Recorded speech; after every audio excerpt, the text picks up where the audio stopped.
Hey, what is going on, Madden family? We're here. I'm just hitting stuff. But today I want to talk about something. You already saw the video. You saw the title. You see the screen. The most important thing this year, in my opinion, in MUT, is training. Now we know that training is used for upgrading players, for powering players up, adding chemistries, adding abilities. And I'm not going to show some screenshots from some of the videos. I'm just going to talk about them, okay? I hope that's alright. Not trying to like just do all that. Because this is more about the information rather than the visual. There's a visual here that I'm going to go ahead and read it to start anyway. So we read here, in the years past, quick selling cards for coin was a waste because you got next to nothing back for the cards you were selling. I was nervous that quick selling cards for training points to power up cards would be a similar pittance, but that doesn't look to be the case. Well, it actually is the case. So I can tell whoever wrote this for Game Informer is uninformed as possible with how the market is. People, we didn't quick sell cards in the past. You put them in sets or you sold them. Why would you be quick selling a silver card last year for 25 coins when you could have put it up for 500 coins and it would have sold probably within a minute? Game uninformed in my opinion here. But part of the problem here, and I saw in another video, that if you quick sell bronzes and silvers this year, you're gonna get very little training points, a couple, right? I don't know the exact number. I thought I heard 1 to 2, but that could be wrong. Things could change, but that's not a lot. And we see here he's got another example. He got a long shot card, got him 100 training points, and it enabled him to take his initial power up to 80 overall. Now this is a good thing. That part is good, because what you can do is you can get all those power up players, and I don't know how you get them. It's probably a token or something like that to get a power up player. But with, say, 100 training points, you can get all of those cards to 80 overall. Those are all elites. Those are all that's a decent day one squad. And if you do the pre-order, you're probably going to have a lot of training points. If you open packs, you're going to get training points. So it's good, you know. And even said that the core elites get training points of 550. Bronze and silvers are only 2 points, but it may escalate from there. Legends are 1,000. Nobody is quick selling a base elite. Nobody.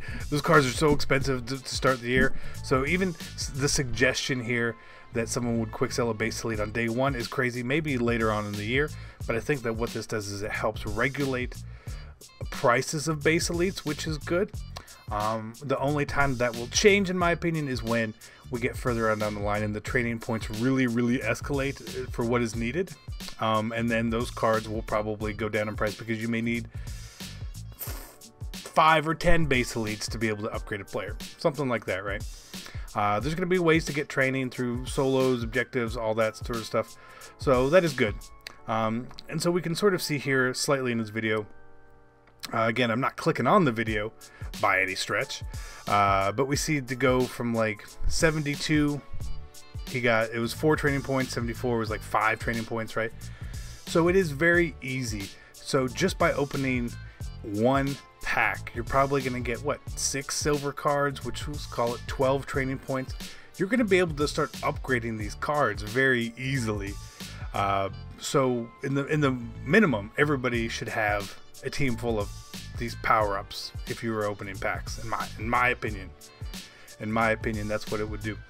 But the problem is going forward is that a lot of cards with the chemistries and the abilities, it's going to be expensive trading. I've seen some chemistries are 500 trading points. I've seen the sprinter chemistry, I want to say it was 1,000 trading points for one player.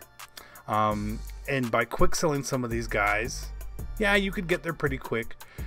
Quick selling 2 base elites, you could get training chem on one guy, but let's say that is costing you, I don't know, 15 to 20,000 coins. It's a lot. It's a lot. Then imagine if you go with like the diamond cards. I've seen some of the training quick sales on them from like 1,000 to like 1,500, maybe 2,000. You're not quick selling those cards. It's just ridiculous. It's not going to happen, at least not now. So getting training is going to be extremely important. Saving your training is going to be even more important, right? While you can easily get training and small amounts of training to get these little power-up cards up to the 80 overall sort of minimum where they're going to be, it's great to start. But as you start to go into things and you start to power up people past that is where you need to be very careful, in my opinion, because we don't know how easy it's going to really be to get from other things, right? And it depends on the path you decide to take. If you were trying to do the diamond sets, right, you're not going to be quick selling base elites because they're going to go into those sets. They're going to have coin value. If you get nat cards from Gauntlet, you know, you can put one of them into the diamond set, and you know, if you pull a duplicate, you can quick sell that guy and get the training points there. So there's a way that you can do it there. But nonetheless, getting training points it's going to be very important, and because you can't buy training points as far as we know, and it's a controlled market, and EA controls how many training points we can get. Essentially, the only surefire way to get training points is to buy packs and quick sell cards, which then comes at the advent of losing coins. So you are doing a trade-off there, and since they're going to be harder to acquire, I think it's the most important thing in the game. 100%, there's no doubt in my mind about it. Training points are going to control the game. But again, nice little tip.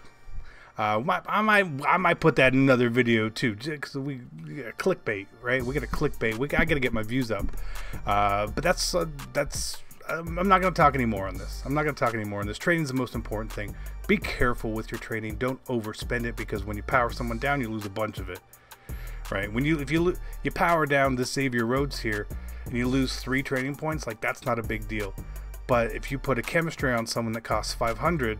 And you want to change the chemistry, you lost 250 training points, that's 110 silver cards, 120, maybe 125 exactly silver cards you're throwing away. That's a lot of silver cards. That's 20 packs. That's $25 in packs you had to get there. Think about it. Let's be smart, gentlemen. I hope you guys had a great day. Let's go. I think I'm putting this up today. What's today? Tuesday? I think we're putting this up Tuesday. So I hope you guys enjoyed it. I'm CC again. Hit the like button. Helps me out. 200 likes. 200 likes for me, saving you guys a bunch of money. 200 likes. I'm out.